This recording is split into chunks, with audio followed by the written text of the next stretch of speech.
Hello, 6th grade math students. The purpose of this video is to give an overview of Lesson 7, a little explanation about some of the tasks, as well as summarize the lesson.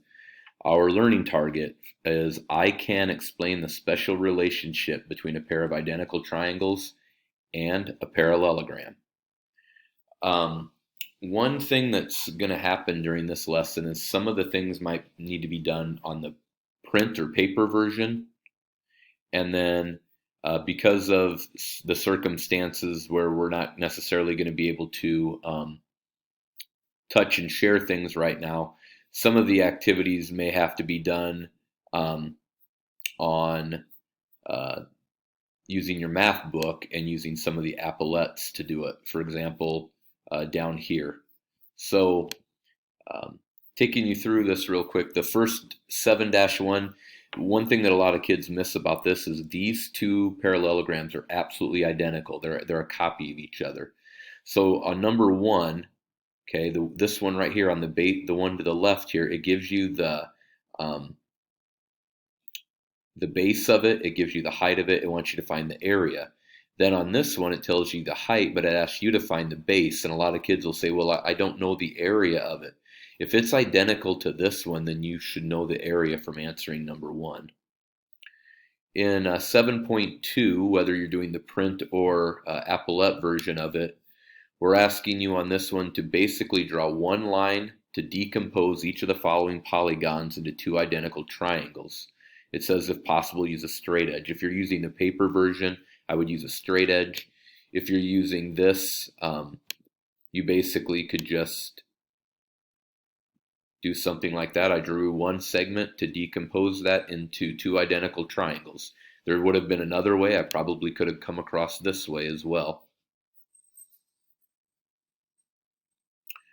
There are some follow-up questions that go along with it after you've decomposed them into two identical triangles. And then there's another follow-up question over that where you make some observations about what you notice. You do not need to do the "Are you ready for more" portion of this. And now we have a part 2. And in a normal year, I'd hand you little pieces of paper triangles to try to do. But what they're going to ask you to do here, I know it says students should, your teacher's going to give you a couple of these or whatever, but what you're trying to do here is you're trying to move these and turn these and see if you can make a rectangle out of them, which, by the way, that's a rectangle, even though you might call it a square. Squares are rectangles. And then they want to know, can you make a parallelogram out of them? I can probably do that. It might take me a bit. It's probably easier if you actually have paper to do these.